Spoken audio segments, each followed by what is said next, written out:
Boa tarde a todos e a todas. Eu agradeço a apresentação da professora Uda e fico contente de participar desse momento, né, por várias razões. A primeira, eu acho que é fundamental, em homenagear a professora Rosa Virgínia, que é uma referência, né, dos estudos históricos do português. E um outro motivo que me faz ficar contente de estar participando desse momento é também compartilhar o que eu tenho a falar, né, com amigos e colegas que venham construindo ao longo desse caminho. Então, eu agradeço bastante à professora Uda, né, que tem interagido comigo, principalmente no grupo do PHPB, no qual a gente tem coordenado o GT de Linguística de Corpos, né? A gente está iniciando isso. Também tenho o prazer de compartilhar isso com o professor Natival, uma pessoa que eu tenho conhecido pelas suas produções, né? E agradeço bastante o convite. E mais ainda de compartilhar essa mesa com o professor Leonardo, que é um parceiro, né? Lá da UFRJ. E conheci também Mariana, que faz parte do PHPB da Bahia. Então, é um momento bastante importante para a gente, e eu gostaria de compartilhar os meus agradecimentos a vocês. Bom, para começar a minha apresentação, deixa eu compartilhar aqui minha tela.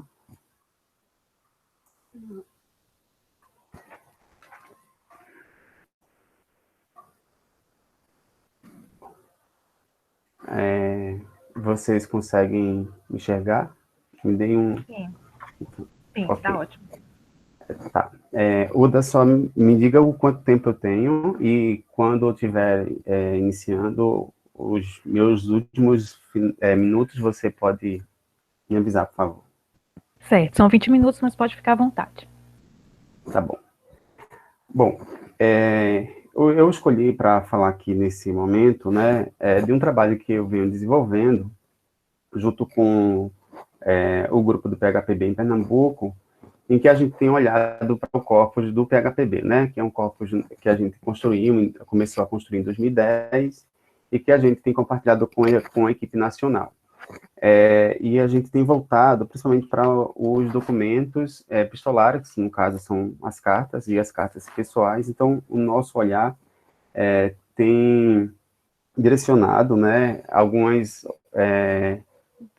revisões do ponto de vista mesmo metodológico de como considerar essas cartas para o PHPB. E aí, eu acho que o que foi divulgado, que o título que eu encaminhei para o Natival, é um pouco mais abrangente, então a gente não tem tanto tempo assim. Então, eu preferi falar das cartas pessoais, porque aí eu tinha reservado um momento para falar de cartas pessoais e cartas oficiais, né, que é a nomenclatura dada no projeto PHPB. Então, eu estou olhando de maneira mais específica para as cartas pessoais, e aí na minha fala eu vou voltar de maneira mais específica ainda para as cartas que a gente tem chamado de cartas de amor, né, e de uma região que a gente tem coletado material. Então, o título da minha fala é A Constituição do Corpus Sócio-Histórico do Português Brasileiro, edições de cartas pessoais e o modelo da tradição discursiva. Então, eu tenho um objetivo, né, da minha fala, é justamente apresentar esses textos como fonte de documentação que a gente pode, né, estudar o português brasileiro, mas refletir principalmente sobre a adoção do modelo da tradição discursiva para as cartas particulares dentro do projeto PHPB e quais seriam as consequências para o estudo da mudança linguística, considerando esse modelo. Então, eu vou tentar fazer essa minha fala mapeando esses objetivos. E o roteiro desse momento, né, eu vou, no início, falar sobre essa tipologia documental que está lá no PHPB e como a gente tem revisado esse modelo, e pensando nesse modelo, que parâmetros distintivos a gente pode utilizar para caracterizar as cartas particulares e fazer um breve estudo sobre alguns dados sócio-históricos dessas cartas, né, que a gente tem coletado. E, por fim, relacionar as tradições discursivas com o estudo da mudança linguística, e aí vou mostrar alguns exemplos das vantagens que a adoção desse modelo, né, pode proporcionar para mapear, por exemplo, as formas de tratamento, né? Então, esse é o roteiro da minha fala. Como ponto de partida, eu apresentei para vocês esse volume do português, História do Português Brasileiro, que foi publicado pela editora Contexto, eu acho que ano passado, né, e foi coordenado pelo professor Taliba. Nesse volume, há uma série de artigos, né, e se explica os conceitos gerais, né, como se deu a construção do corpus, enfim, e como ele está organizado. E essa publicação não teria esse formato, né, e a gente não estaria utilizando o corpus do PHPB se não fosse trabalho, por exemplo, do professor Afrânio, da UFRJ, e do professor Marcelo Módulo, que durante os anos, né, acho que 10 anos quase, se envolveu na construção. E dentro do PHPB, há uma orientação, né, e essas orientações, elas derivam de muito estudo e muita discussão dos seminários prévios que aconteceram na Bahia, né, em Minas Gerais, na Paraíba, e dentro dessa constituição do corpus, né, alguns pressupostos foram estabelecidos. E aí eu queria chamar a atenção para esse livro da professora Rosa Virginia, que é Os Caminhos da Língua Histórica, Ouvir o Inaudível, em que ela já apontava, e aí eu destaco o caráter, né, assim, de pesquisadora, assim, que consegue enxergar as novidades, né, da professora Rosa Virginia. Existe um trecho em que ela está explicando exatamente o que qual a diferença da linguística histórica e a linguística diacrônica. E ela fala que uma das possíveis investigações que são novidades, né, que vem surgindo, é justamente o modelo da tradição discursiva, que aparece já no PHPB em 2004, na fala do professor Kappatek, né? Então, ela nesse livro, ela já apontava aí a inovação do modelo da tradição discursiva conciliado com os estudos da linguística histórica. E aí, esse livro de 2016, que é um volume em que são publicadas aí as falas dos professores que participaram do encontro, né, do seminário, e nesse volume está justamente a fala do professor Kappatek, falando sobre a importância da tradição discursiva e a mudança linguística, né? Mas antes dele, há um texto também que fala sobre a tradição discursiva no espanhol, que foi organizado por ele, mas antes disso, em 83, há o texto da Pragmática Histórica, da professora Brigitte Schilling-Bilanger, que ela vai abordar, né, a partir das concepções de Corsério, essa relação da história do texto com a história da língua. Então, o projeto PHPB, quando, na organização do corpus, né, vai considerar todos esses aspectos que foram construídos, né, ao longo dos 20 anos do projeto, e pensa num modelo, e pensa numa maneira de organizar, né, o corpus de PHPB. Então, o corpus de PHPB, ele faz um levantamento de uma produção de textos impressos e manuscritos que foram produzidos no Brasil entre o século XVIII e o século XX, a partir de 4 categorias, né, que eles vão chamar depois de macro categorias, né, para enquadrar os textos que servem aí como corpus de PHPB. E aí construir um corpus mais ou menos homogêneo, que tanto, assim, do ponto de vista quantitativo, né, e de gêneros. Então, há uma agenda em que é preciso considerar para construir esse corpus, que esses textos precisam ser coletados, né, a partir de alguns aspectos associados, por exemplo, à história social da língua portuguesa no Brasil, ao passado multilinguístico, né, do país, as normas que estão em competição entre os textos que estão marcados pela oralidade, e aí porque vocês vão ter textos que vão estar muito mais próximos da fala, né, do que da escrita, e aí existe essa preocupação. e também a história dos textos dos gêneros textuais. E é onde essa minha fala se encaixa, porque tem a ver com as tradições discursivas, né? Então, existem textos que foram produzidos num país, modelos de texto que a gente não teve acesso, eles não chegaram até nós, e eles não foram disponibilizados em todas as regiões. Então, existe aí um desequilíbrio, né? Do ponto de vista do acesso a esses documentos. Então, essa questão do corpus, né, está dividida em 3 tipologias, e essa tipologia tem um controle diatópico das equipes, e aí a gente tem as equipes, que acho que agora são 16 equipes, né, que fizeram um levantamento do corpus mínimo comum, que seria aquele corpus em que toda a equipe, né, deveria buscar nos arquivos públicos, enfim, fazer levantamento desse material e os manuscritos impressos, e os textos impressos. Então, os pesquisadores que trabalham com fenômenos linguísticos, por exemplo, eles, diante do corpus do PHPB, deveriam trabalhar, por exemplo, com o corpus mínimo comum, né? Então, investigar aquele fenômeno no corpus mínimo comum. Então, qual é esse corpus mínimo comum? De impressos, por exemplo. São cartas de redatores, cartas de leitores e anúncios, né? E isso, a gente só pode encontrar esses textos no Brasil a partir do século XIX. Os manuscritos, que são testamentos, processo crime, atos da Câmara, cartas particulares, cartas da administração privadas e as cartas oficiais, a gente tem desde o século XVIII. E aí, esse é o corpus mínimo comum. E o corpus diferencial é aquele corpus em que a gente pode encontrar, por exemplo, em uma região, em outra não, como peças de teatros, por exemplo, ou memórias, né, ou livros de família. Então, o corpus de PHPB está organizado nessa tipologia. E aqui vocês podem encontrar na página, hoje eu acho que ela está em reconstrução e reorganização, né?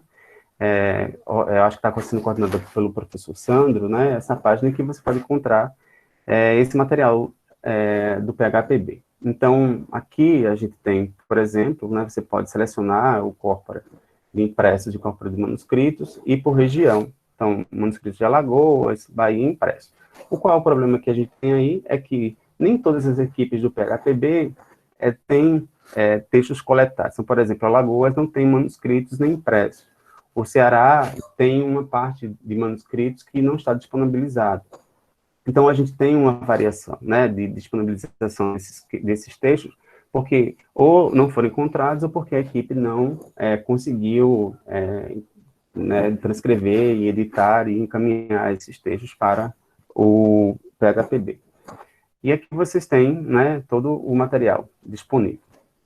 Bom, a equipe de Pernambuco, a gente montou um laboratório, e aí se chamou LEDOC, e parte desse material que a gente coletou, de manuscritos impressos, está armazenado aí nessa página em que vocês podem encontrar os nossos manuscritos impressos. Então, a gente fez um processo de edição, né, desse documento, a partir das normas do PHPB, e disponibilizou. Então, o pesquisador pode ter acesso por região, e a gente dividiu os textos coletados pela região, né, por cidades, e aí a gente tem texto de Recife e texto do Sertão do Pajeú, e aí daqui a pouco eu vou explicar, falar sobre esses textos, né, e também vocês podem ter acesso pela categoria do documento, então, por século e pelo tipo de documento, se é carta, se é editorial, se é anúncio.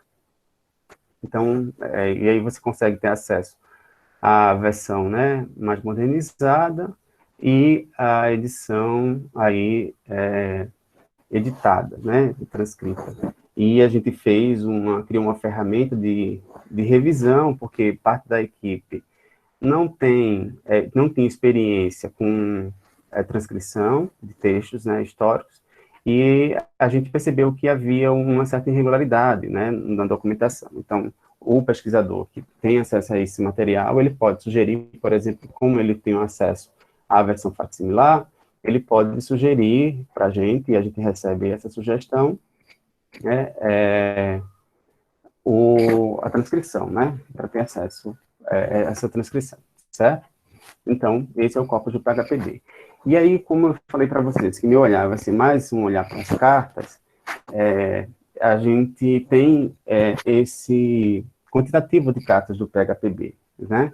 E aí eu estou utilizando a nomenclatura cartas particulares, e eu coloquei aí as cartas de leitor e cartas de redator, mas essas cartas não são manuscritas, né? E tem essa nomenclatura cartas do redator editorial, porque é uma variação no gênero, como logo no início, por exemplo, do século XIX, que parte dos textos que a gente considera como um editorial, na verdade, são cartas do redator, né, que apresentam o jornal. Então, tem essa variação. Por exemplo, a equipe de São Paulo trabalha muito com essa nomenclatura, né, ou cartas do redator editorial. E a gente percebe um pouco a diferença. E, para saber um pouco mais sobre isso, a professora Valéria Gomes, que é a vice-coordenadora do PHPB aqui em Pernambuco, ela fez um trabalho assim, exaustivo sobre os traços de mudança e permanência nos editoriais, né? Então, ela, por exemplo, não considera o editorial como cartas do redator, né? Enfim. Então, esse é o número que a gente tem das cartas no PHPB Pernambuco. E vejo que a gente tem aqui, por exemplo, cartas particulares do século XVIII. E a gente tem uma dificuldade imensa, porque parte do que a gente encontrou, que foi num arquivo público do Estado e na Fundação Joaquim Nabuco, a gente não tem cartas particulares, né, de pessoas, por exemplo, ilustres. Tem, sim, de pessoas mais ilustres, né, pessoas públicas, mas, mesmo assim, tem uma dificuldade. Então, parte desse material do século XVIII, de cartas particulares, que são os manuscritos, a gente não tem. A gente contou, por exemplo, as cartas oficiais que estavam dentro do projeto Resgate do Barão do Rio Branco, né? E aí, parte da nossa documentação vem desse projeto. Então, para considerar esses textos, então, a gente tem em torno de 600 textos, cartas particulares e cartas oficiais, e eu estou olhando as cartas de maneira mais específica, as cartas particulares. Para ser mais exato, eu estou olhando para as cartas que a gente tem chamado de cartas de amor. Por que isso? Bom, porque no trabalho e aí eu coloco aqui, né, aliás, eu digo, né, que parte dessa observação que a gente tem feito no grupo do PHPB, vem justamente da interação que a gente tem feito com o grupo do Rio, né, da UFRJ, coordenado pela professora Célia. O professor Leonardo também tem ajudado a gente em muitas coisas, né, para a gente olhar para essas cartas. Então, dentro da categoria que o PHPB Pernambuco tem de cartas, há uma diferença de comportamento, por exemplo, alguns fenômenos linguísticos, né? E isso chama atenção porque a gente tem desenvolvendo trabalho de cartas de amor com as formas de tratamento. E aí, quando a gente vai olhar os textos como carta particular, então, a gente geralmente não faz esse controle, né, do que é carta entre amigos, carta entre familiares, carta entre amantes, enfim. E aí, a professora Valéria desenvolveu um projeto de pós-doc com a professora Célia, e a gente começou a observar isso com mais cuidado, né?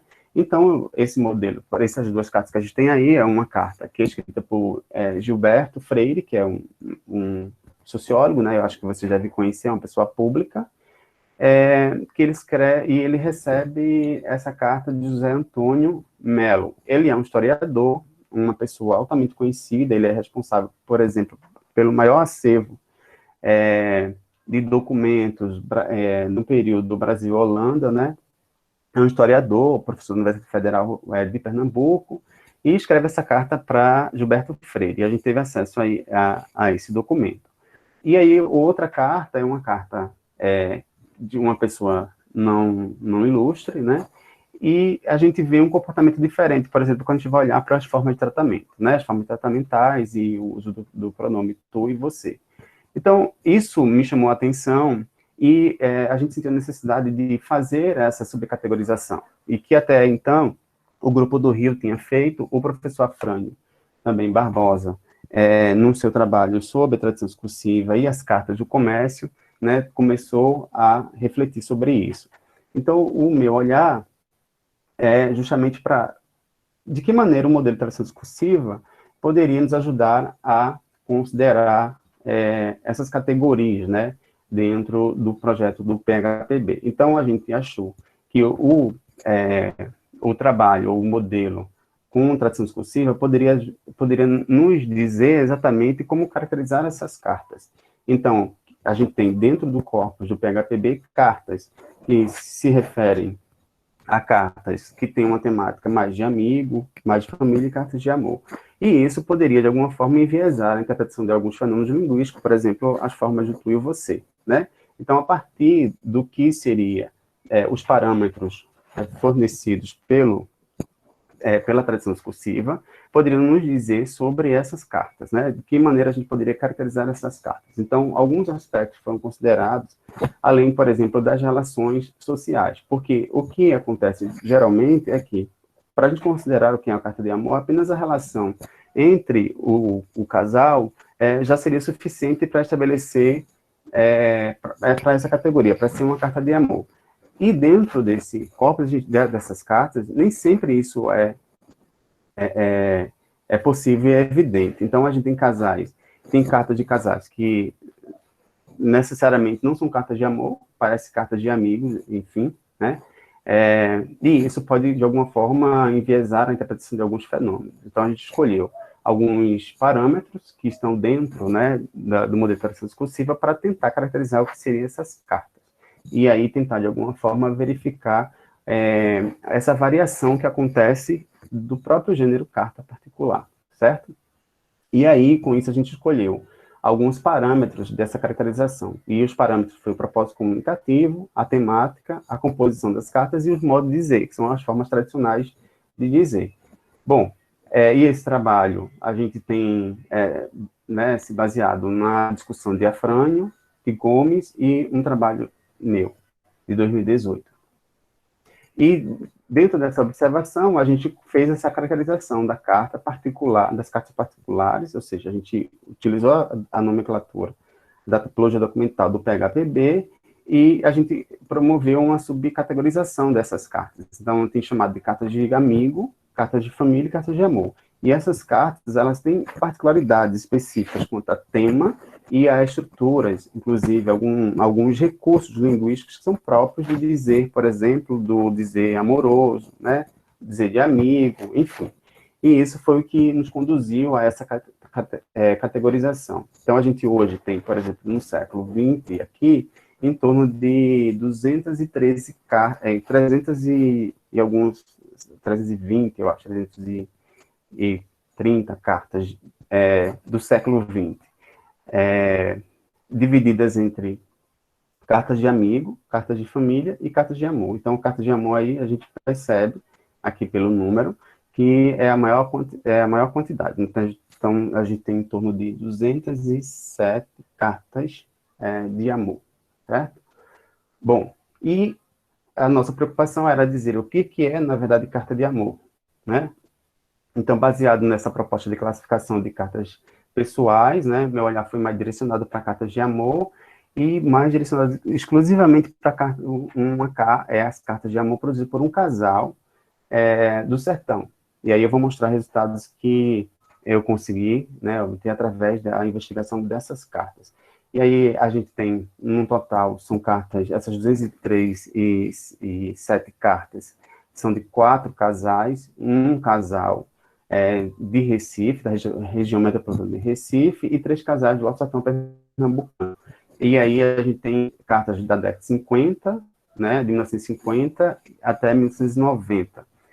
Então, o casal que eu vou mostrar as cartas que eu vou mostrar para vocês é de um casal, né, e aí esse casal,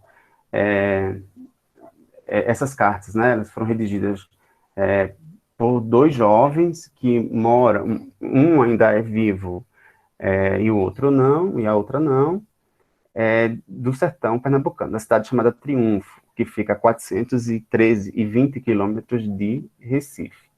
E essas cartas, a gente conseguiu levantar um perfil sócio-histórico desses escreventes, e a gente conseguiu fazer uma entrevista com membros da família, e que esse material está publicado num trabalho de monografia dos meus alunos de graduação.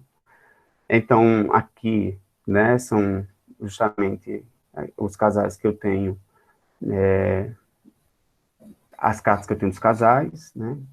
Então, no total são 22 cartas do casal que aí, né, que vale ao período de 1956 a 1958, o outro casal de 1970 a 78 e o terceiro casal de 1990. Eu vou olhar para essas cartas entre 56 e 58, certo? Bom, e aí tem um dado interessante. O corpus que a gente conseguiu são 22 cartas de amor, e tem uma situação, um contexto interessante, porque essas cartas chegaram até mim, porque foram doadas por um membro da família, que foi meu aluno, né, na graduação, e hoje ele está no mestrado, e essas cartas têm uma peculiaridade, que né, então, onde tem um rapaz que escreve para uma menina. Então, a gente só tem uma carta, né, feminina, e 21 cartas foram escritas por uma pessoa. Só que a pessoa que escreve, né, essa carta do missivista, na verdade, não foi ele que escreveu, é uma escrita delegada, porque ele não sabia escrever, né, ele não dominava os modelos de escrita, então ele solicitava para um redator. E esse redator, ele era, além de trabalhador, também professor, só que ele é um professor leigo, né, que a gente chama de professor leigo, e que ele era responsável pela escolarização de alguns membros da comunidade, né, que aí eles moram num sítio de Brejinho, a comunidade de Brejinho.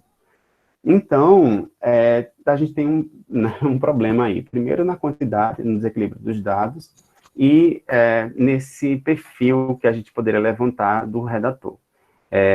Que é assim, a gente não tem a mesma mão que escreve, não é a mesma mão que assina, e vocês vão ver isso depois. Mas esse texto é válido porque, principalmente esses textos são válidos porque, principalmente, eles refletem um uso de modelos de escrita de pessoas que não foram totalmente escolarizadas e que podem refletir ali um uso do português, né, que na escrita, que está muito próximo da fala, né, da oralidade. E aí, por isso que esse material é válido. Então, a gente fez aí, na verdade, algumas análises. E aí eu me refiro aqui aos aspectos extragráficos e paleográficos do T, né, nesse material que a gente conseguiu coletar e analisar. E eu me baseei muito no trabalho da Uda, né, da professora Uda, quando ela analisa, né, alguns textos de cartas de escreventes do sertão também da Bahia.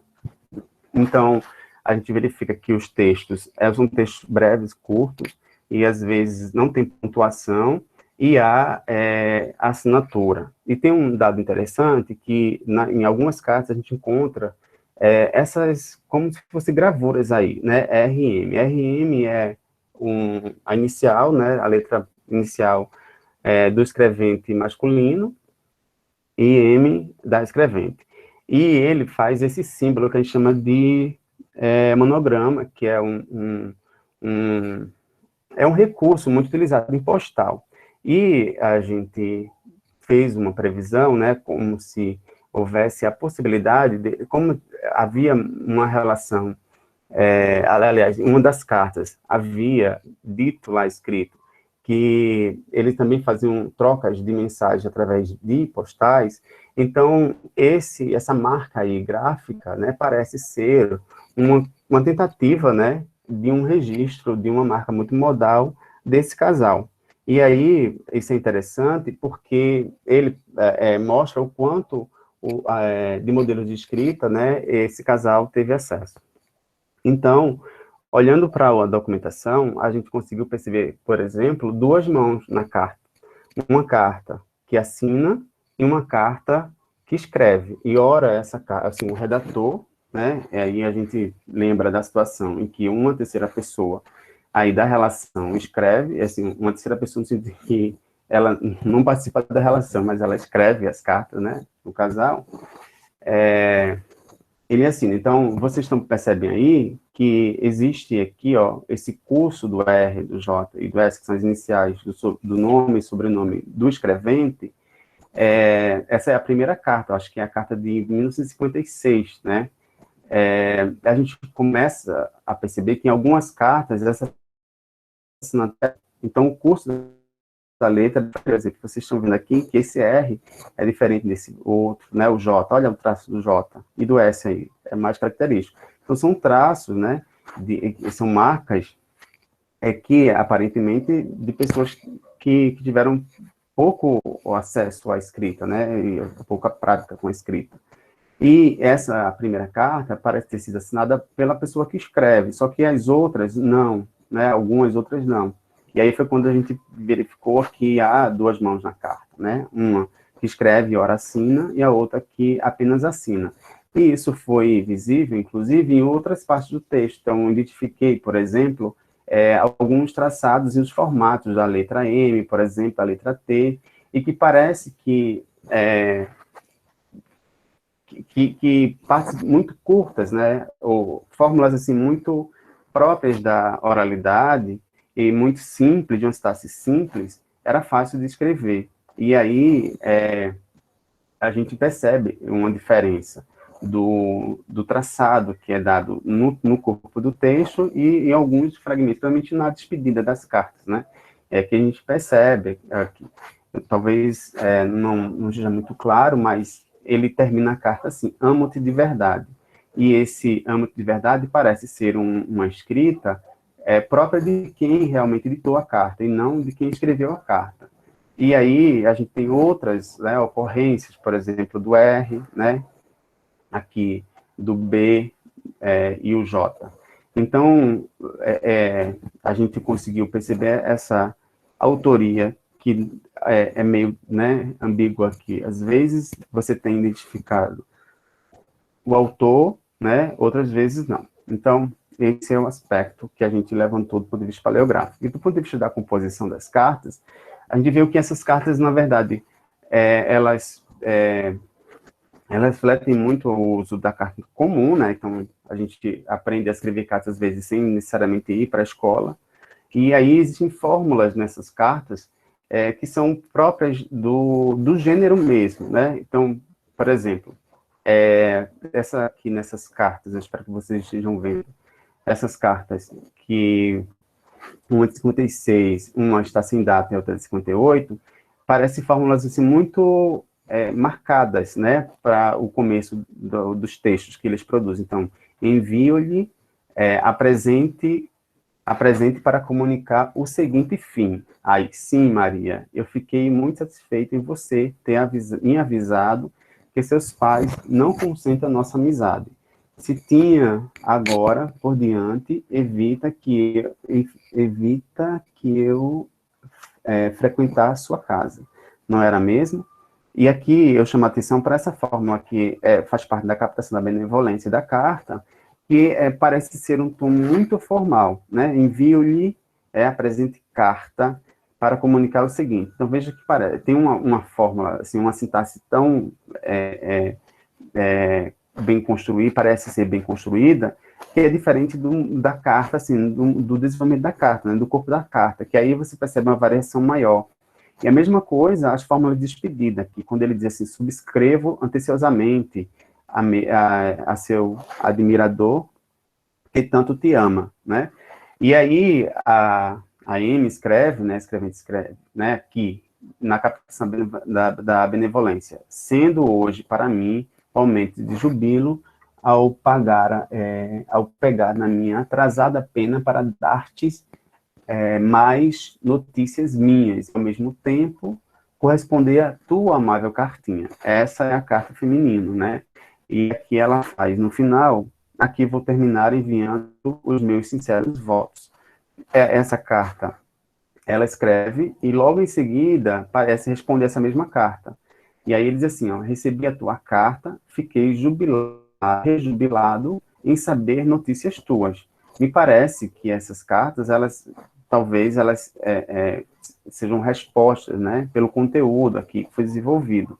Então, e aqui no final ele diz amo-te de verdade, não tem um pedido, mas tem, de alguma forma, alguns procedimentos de conclusão, assim, despedida, né? Então, a composição da carta, de alguma forma, é atendida aí, e existem fórmulas. Isso é importante por quê? Porque num momento em que a gente percebe realmente onde está o texto ali, né, da pessoa que escreve, no caso de quem está ditando, está aqui no desenvolvimento da carta. E parece que esse é o lugar mais de variação. E considerando, de alguma forma, agora, essas fórmulas, né, de cartas, a gente vai perceber que existia também cartas diferentes no nosso corpo. Então, existe uma relação com o tema que é preciso considerar, e isso pode, de alguma forma, interferir na composição, nos recursos, no uso de alguns elementos linguísticos, né, e isso pode dar um pouco, por exemplo, o processo de mudança linguística de alguns fenômenos. Então, eu trouxe aqui para vocês visualizarem duas cartas. Agora, essa primeira carta é a carta de um casal, que é da década de 70. E essa carta, que aí eu acabei deixando o nome da escrevente, né, para quem escreve, e aí para vocês perceberem o quanto é diferente a relação aí dos casal e a temática que é envolvida na carta. Então, a gente vai perceber que na carta de amor, exatamente, existem aspectos assim, muito marcados do que é uma carta de amor. E isso pode trazer diferenças, né, em certos usos. Então, por exemplo, esse casal, que é J, que escreve para S. E aí, esse casal também está no início da relação, quer dizer, tem uma relação já construída, e aí ele está distante, numa cidade, que escreve para S, que está em outra cidade. Ele diz assim: escrevo esta missiva para dar minhas notícias e, ao mesmo tempo, saber das suas. Veja que é um modelo, parece ser muito marcado, né, nessas cartas, tanto a de 70 quanto a de 80. Eles são casais diferentes. Aí, eu vou bem, graças a Deus. E você, filhinha, como tem passado bem? Tem passado bem, as provas estão sendo boas e eu fiz 2 provas de geografia e português. Só não recebi o resultado. Hoje não houve aula por causa de jogos, só segunda-feira. E vai ter umas 2 provas aqui sem novidade. Por quê? Só vivo com saudades distantes de quem tanto ama e tanto ama. E a distância só traz saudades, enquanto lembro-me dos momentos em que ao teu lado tenho passado, me sinto o homem mais feliz. Aí ele continua uma carta, mas nada de um tema mais íntimo, né, mais amoroso. Então parece relatos da conversa do dia a dia, querida, como vai a política, ele entra em outro tema.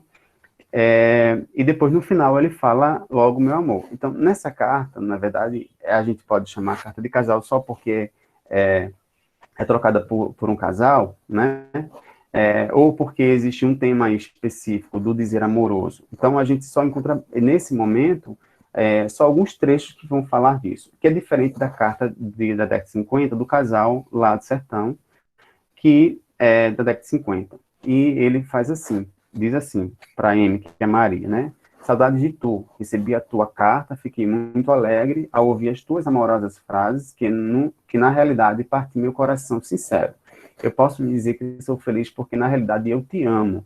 Maria, te peço pelo amor que tu disses teres a mim, que não acredites em conversas de ninguém. Você só deve acreditar na minha sinceridade, da minha pessoa e na firmeza do meu amor. Maria, você acabou o casamento. Maria, você acabou o casamento por sua livre vontade, pois agora só me resta enfrentar os maiores sacrifícios a fim de corresponder à tua confiança, à confiança que tu depositas em mim. Então, vejam que a diferença aqui na carta, principalmente do uso de alguns fenômenos ligados à interatividade e essa relação com o outro.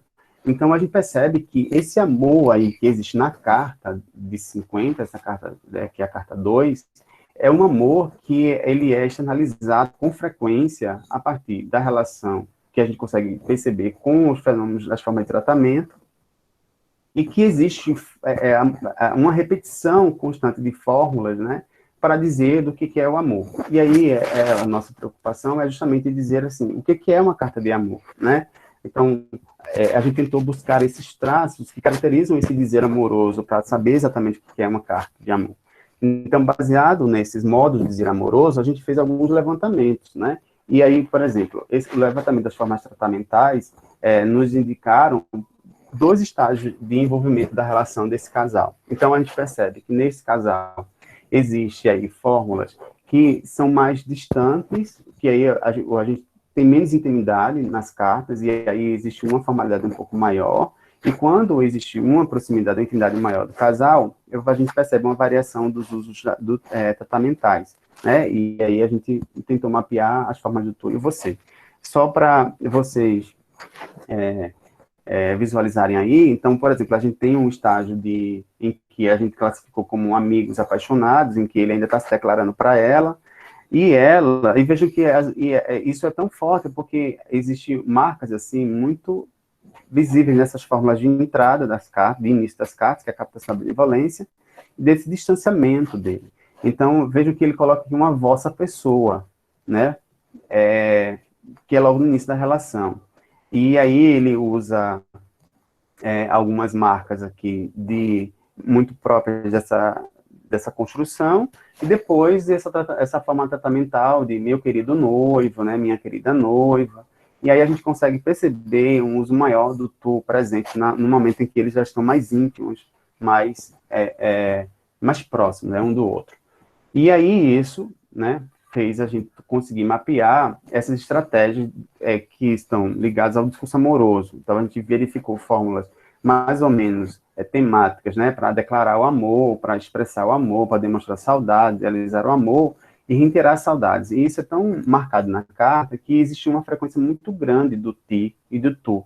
Então, isso pode dar indício de que a carta de amor é marcada por uma certa tradicionalidade do dizer amoroso que de alguma forma marcada pela relação dessa construção de fórmula do verbo amar mais alguma coisa, que no caso é um pronome de segunda pessoa. E aí é o caso de, eu vou mostrar um pouco mais na frente. Então, por exemplo, aqui, né, a gente tem as formas de tratamento nos pronomes tu e você na posição do sujeito.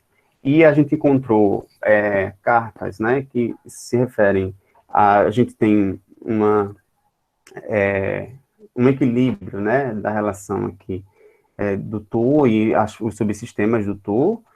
Então, a gente chamou de tu exclusivo, do você exclusivo, onde aparece o você na posição do sujeito e os subsistemas, né, do acusativo e dativo, por exemplo, também do você, e também cartas mistas. Mas o que me chama a atenção, por exemplo, é essa carta que a gente tem chamado de carta do você exclusivo, em que aparece o você exclusivo, mas no final, no momento da carta, ele usa um te amo, e aparece um ti. Em momento algum, ele vai escrever com um ti, né? Aparece um ti. Aí só no final da carta, que é aquela forma de despedida, que vai aparecer um ti. Que aí parece que isso é um controle da tradição, né? Então aqui a gente tem, ó, Maria, né? Você está para casar com um outro rapaz que tem recurso e é do gosto de seus pais. E eu sou pobre e nada tenho. O que eu tenho muito é amor para com você. Olhe, Maria, eu lhe vi hoje de longe, fiquei atormentado pelas saudades mais ardentes, pois eu te amo com todas as forças do meu coração. Aí ele acaba a carta. Então, o que a gente percebe é que parece ser muito forte essa relação do dizer amoroso, né, que antes ele tinha usado o lhe como forma aí de acusativo, mas no final da carta, para dizer enquanto ama, né, essa pessoa, ele usa a forma lhe, o ti, aliás, né? E aqui, essa outra carta é um exemplo de uma carta de um tratamento misto, aparece tu e você na posição do sujeito, e que você vai ter ora o lhe, ora o ti, como nas formas acusativas, certo? Então, a gente consegue perceber uma certa frequência, né? Então, a gente fez um mapeamento um pouco mais, vamos dizer assim, mais controlado, e a gente tentou mapear, e aí esse estudo foi feito por orientanda, né, em que ela mapeou as formas com o verbo amar, e a gente viu que, por exemplo, nessas cartas foram 58 ocorrências do verbo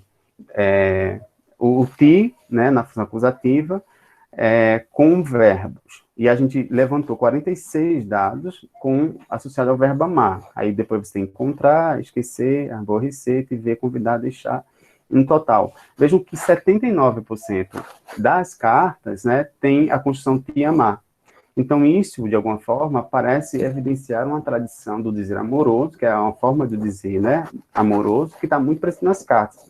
Nessa carta, a gente consegue perceber muito, né, isso. E aí, quando a gente foi fazer um refinamento dos dados, e a gente verificou o quanto isso aparecia, né, na tipologia que a gente estabeleceu dessas cartas, se a carta era de tu exclusivo, de você exclusivo, ou de tu e você na posição sujeito, então, vejam que a frequência é maior do que esses 70% em todas as situações, né? Então, a preferência aqui, né, há uma produtividade bem grande do li como na função acusativa, mas me parece, assim, é uma evidência que a gente está aí, né, tentando defender, que isso está muito ligado à relação do dizer amoroso. E aí a gente, mesmo considerando, por exemplo, tirando a ocorrência com os verbos amar nas fórmulas que estão ligadas à benevolência ou às fórmulas de despedida das cartas, a gente vai perceber que isso ainda continua, de alguma forma, produtivo. E isso estabelece, assim, e isso vem confirmar o que, na verdade, as pesquisas já foram feitas sobre o T acusativo, que o você, ele foi implementado na função sujeito, mas tem uma resistência maior na função acusativa, né, nos outros subsistemas. E aí, neste caso, é evidente, mas neste caso aparece aí como uma tradição discursiva, né, discurso amoroso. Então, isso permitiu que a gente estabelecesse, de alguma forma, esses modos de dizer na carta, né, e a gente verificou justamente essas ocorrências aqui, que estão ligadas a esse dizer amoroso, e que essas Kleber, cartas... Já tô mais terminando. 5 minutinhos, tá terminando. Tá bom, obrigado, Oda. E a gente conseguiu, né, observar que esses modos recorrentes são muitas vezes evocados por partes composicionais da carta, que favorecem o emprego da expressão formulaica, e as expressões, essas ocorrências do clítico T foram altas, né, superior a 70%, isso pode indicar que essa construção parece tratar de uma tradição discursiva própria do gênero carta de amor, né, e que isso é muito frequente nas sessões de despedida, tanto nas sessões de despedida quanto no corpo do texto. E aqui tem uns exemplos, né, e aí vale salientar que no corpo do texto, que é aquela parte que a gente acha, né, que acha não, né, a gente sabe que é a parte, assim, de maior contexto de variação, mais livre, né, aí aparece, ora com a estratégia do li, né, li, amar, ora com ti, amar. Mas quando vai para as formas de despedida, aquelas mais tradicionais, aquelas mais recorrentes de fechamento de despedida, aparece um ti, e não um li, né, como a gente consegue perceber alguns exemplos, certo? Bom, aí, para a gente tentar caracterizar o que seria essa carta de amor, a gente pode dizer que as cartas de amor são permeadas por tradições discursivas pelas quais se evidenciam mais familiaridade, mais emocionalidade, privacidade, intimidade, espontaneidade entre os escreventes próximos. Mais envolvidos o casal, né, está, mais as tradições podem ser reveladas aí, né? E isso pode evidenciar uma marca de uma tradição do dizer amoroso. Então, destaco aí essas marcas que podem ser efetivadas por construções específicas, aí a gente tem uma construção do diminutivo, que vai aparecer bastante nessas cartas, a variação dos pronomes tipo de segunda pessoa, tu e você, vai aparecer com muita frequência, e algumas escolhas lexicais que são marcadas pelo discurso amoroso. Então, a gente vai ter saudade, amor, tristeza, lembrança, dor, e algumas fraseologias bem específicas mesmo, e arranjos sintáticos bem evidentes, que ali revela-se um discurso amoroso, né, como te quero, te amo, né, te desejo, enfim. Então, isso vai ser o que a gente vai considerar carta de amor. Essa caracterização vai se dar justamente por essas evidências aqui. Então, a gente defende essas características para a carta de amor. Não dá para você desconsiderar essas características quando vai se fazer uma análise de um fenômeno linguístico, por exemplo, as fórmulas de tu e do você, né? Então, vale considerar que esse modelo é importante para os usos do PHPB, já que isso já estava já no germe do nascimento da proposta da questão do corpus, né, do PHPB, e a gente percebe que é um aspecto tradicional, tem grande importância no estudo do gênero da carta pessoal, e aí a escolha temática, a estrutura composicional evocam modos de dizer bem tradicionais em cartas analisadas, onde a gente pode ter, a gente levantou as cartas nas cartas de amor, mas certamente a fórmula de dizer nas cartas de amigo, a fórmula de dizer nas cartas de família, né? E a gente também defende que alguns usos linguísticos estão fortemente correlacionados ao tipo de texto, uma vez que existem fórmulas fixas, estruturas relativamente estáveis, ou, de alguma forma, convencionalizadas, que se repetem em determinado gênero, e isso pode, de alguma forma, inibir a mudança linguística, né? E aí, eu digo que os resultados aqui apresentados revelam a importância de construir corpos diacrônicos e com textos não literários mais próximos da escrita cotidiana de brasileiros não ilustres, e que a gente ter acesso a esses textos é permitir descobrir, de alguma forma, um passado multilinguístico, né, que ainda não foi descoberto, porque a gente não tem uma documentação que se revele, né, esse passado, de alguma forma, e que isso já foi constatado pela professora Rosa Virginia, né, no seu livro lá, Caminhos da Linguística Histórica. Bom, enfim, essas são as minhas referências. Eu espero que eu tenha cumprido o tempo, eu acho que não, mas se eu passei um pouquinho, me desculpem, e obrigado.